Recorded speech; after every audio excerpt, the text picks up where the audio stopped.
sơ chỉ sang trái giờ tụi mình chân lùi có tàu hạt nhiều lư giờ dài test để bắt đầu xài nằm ta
sơ chỉ sang trái giờ tụi mình chân lùi có tàu hạt nhiều lư giờ dài test để bắt đầu xài nằm ta ít chỉ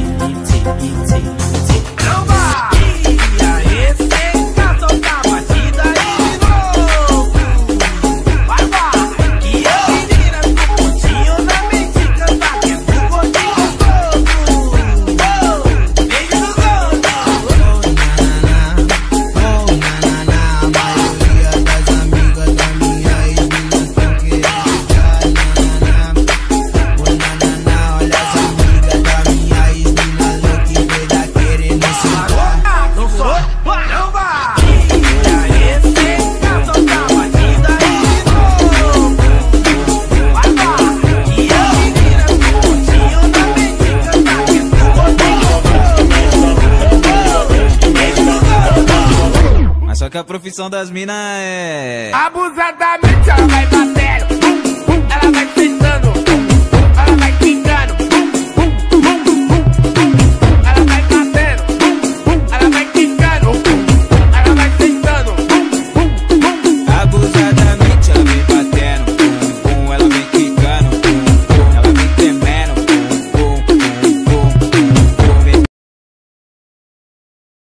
thở chơi nè lọt thì anh nè lúc ấy đu ru ru nữa thở chơi từ cái bây giờ chị biết để mẹ em luôn người ta người nên ở giờ không mất trắng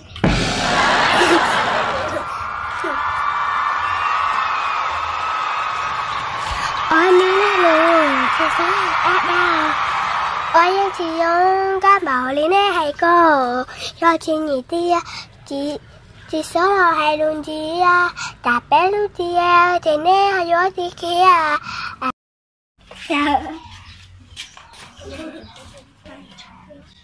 chân chỉ mô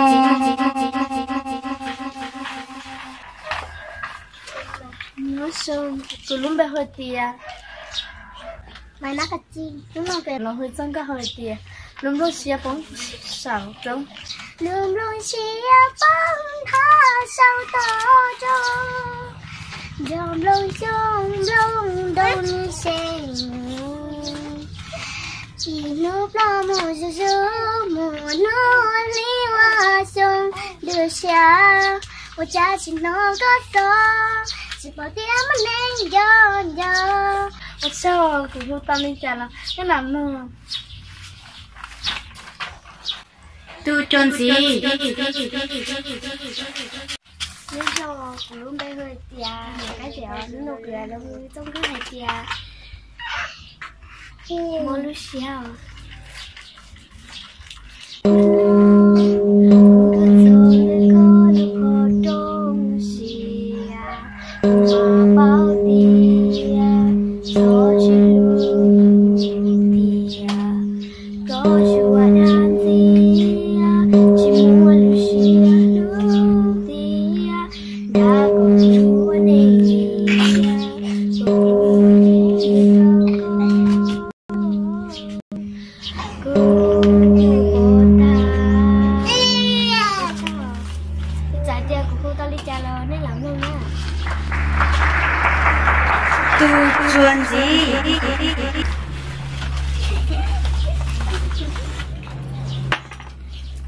xong cứ luôn về hồi tiệm mày nó trang cũng sợ muốn nó trang đi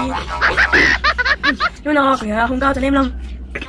cứ mong chỉ mà cứ là hồi giang caoภาษาอังกฤษเจ้าเนี่ยฉันนะ You've got it all, you lost your mind in the sun. This one was wrong, you can begin your cloud. You ain't can try, you lost your monsters inside your head. What are you from to bear? You can begin again. 这样的。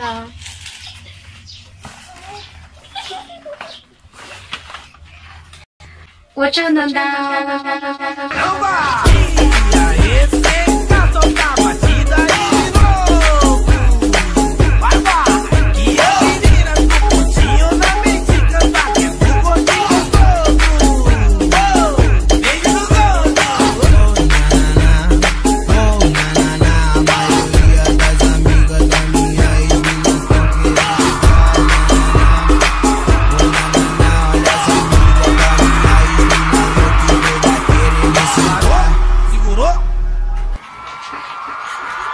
但是呢，我要还做的不才我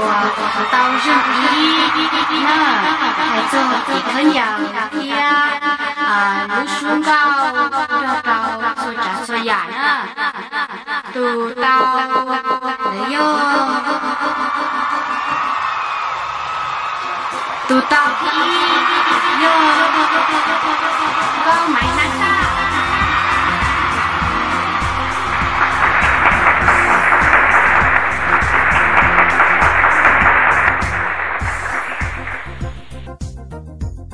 但是呢，这是题目第二道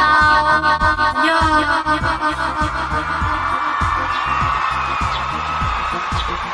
咁弄得，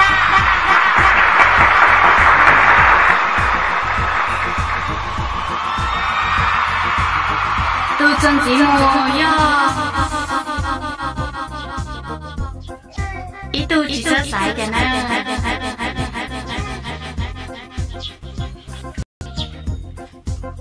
Yo, kau nak mati? Saya kita tipau, ini kita mana ya? Jangan dia nak yo, tahu lah. Tanda kau tu no, yang jangan tanda lah.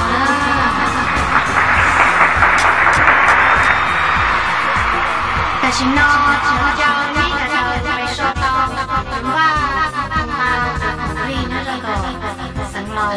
chỉ nữa là cha lưu phía dài tiết tế và cơ giải một ta ý chí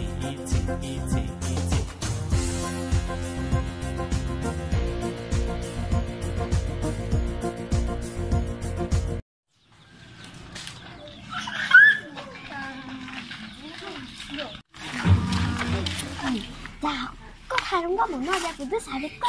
cái ý nó có chừng trên có cái ý kia不干啥，你啥的，各种高个当了，家里都使用高嘞，家里当。cứ cái gì trong đó nè, phải tu cái nó cho nên chúng chúng ăn đá hết rồi.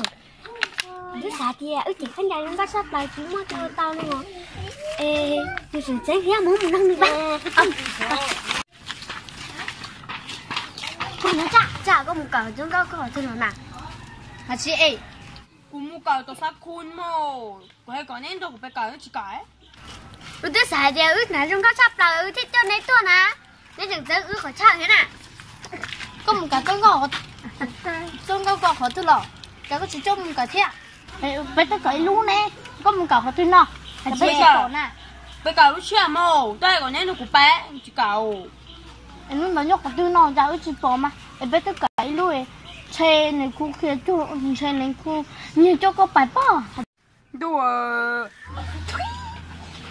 nên cho nó cũng bị cào số họ, tôi hay để có nên nó cũng bài nè, có chỉ cho một thiếu, hả chị? Chúa, bay, đi trả lời nhé, sức cụ mà, bay.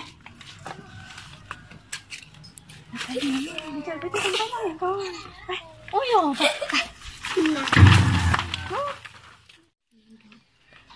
Tôi chơi từ trước đây cùng lên.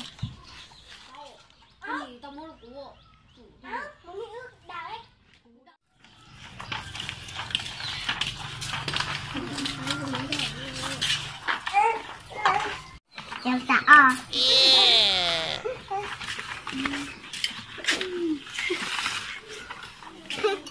Em đi tới đi.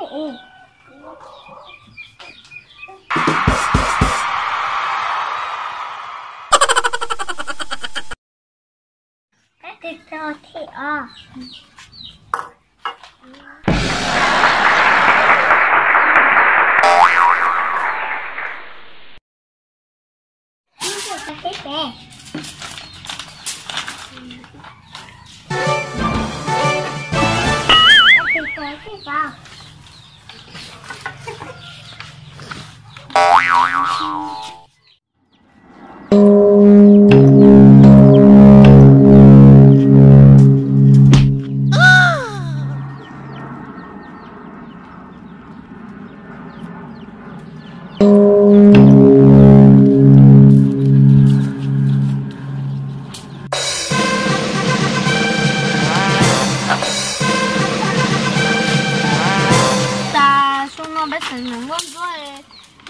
chậu luôn là rồi cái gì cá trên đi nhiều thì cá to cá con xe là muốn không có cho mình giàu cái chỗ mua xung nó có phải có luôn giờ hơn nữa đã ngay cho mình bỏ có thứ hai á còn cái đâu cái nữa giờ nhưng mà cái đâu ngay cho mình tu luôn đó bé chỉ muốn để học thì ta xin cho bé nhà mình cho mình tu luôn nha cho nó học nè thế mà chúng anh thì thế mà bé ở đó lồng xe nhiều cơ mà lúc này gà chim mong gì ta thấy chúng mong gì nè giờ nhưng mà luôn cả xe vô sấy nữa luôn đây hoàn toàn của người ta lúa mà cho mình bỏ mà nhà nó mấy lúa mà cho mình bỏ mà tôi nhân đông đâu có chuyện là cho mình bỏ là bên đó không đi dưới thông qua chứ là tổ bên đó này nào qua xem mua con này cho mình bỏ là sợ nó khỏi dưới thông qua là con cho con tao thì ý ra bây giờ mày nó nát tay rồi ví dụ lại mấy em nó xuống đụng rồi cái mua của chị mày cái xe nó hả rồi cái con nè mà tôi đi của hùa cha mày nhớ ta đó thôi đi của hùa là chị của hùa là mà chiêu của hùa là chị nó cũng trong lúc còn mà tao cảm ơn nó ta của tao chị của hùa là chị mà luôn nó ta của hùa chị thì hùa cha mày nó ta rồi của cái kia thuộc của hùa là na mấy đi xuống thuộc của hùa chứ không hả chị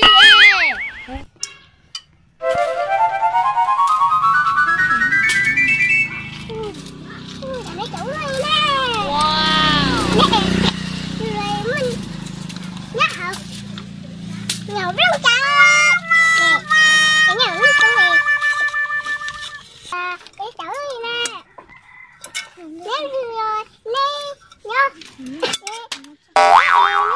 chạy nhớ lắm luôn nè nhớ được lắm à phải nó xin tao biết một cái nó đấm một chân tao biết non nè oh no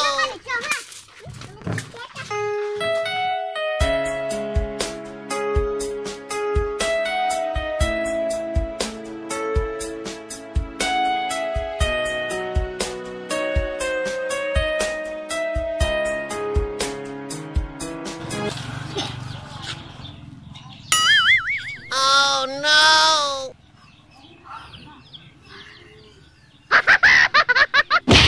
đâu chưa có gì nè cô chỉ sai là cô mua nó mua hết tôi nhẹ trời cho lọ qua chi nó nè cô ta phán tao có thể đâu của cha không nó nhớ một tuần có cái non nó nè nhẹ trẻ đâu chị tay đâu có cha rồi chị tao nhẹ mà đi cho mọi người nó rồi nên có hai đâu em mày có trẻ rồi cha có tao nhẹ có tao đi là có số tôi sẽ đâu có ai có dùng mua tao biết non nè cô ta chỉ dùng bữa tao bé nó thì tao bữa nó chè bé thì tao sửa tao nó tôi xuống cầu rồi lo chạy cô tôi như cái này chả xấu nè chè bán nó bé mua chẳng chỉ cũng nhớ là những chiếc của ê có chỉ dùng mua tao biết non à nhưng mà nó sẽ tụi xuống đâu thì lấy trên đầu nó chạy theo luôn đấy mình sẽ búng tiền ta nó tới tới luôn họ cặp lâu nó tới xài đến nó tới luôn cái cho nó luôn đâu đi nó chỉ xài tia chỉ không có chỉ ăn cái gì chả lâu cái liền chỉ có cùng tụi nó chỉ đâu chỉ cùng mà mua nhiều hay còn nên muốn cái gì cũng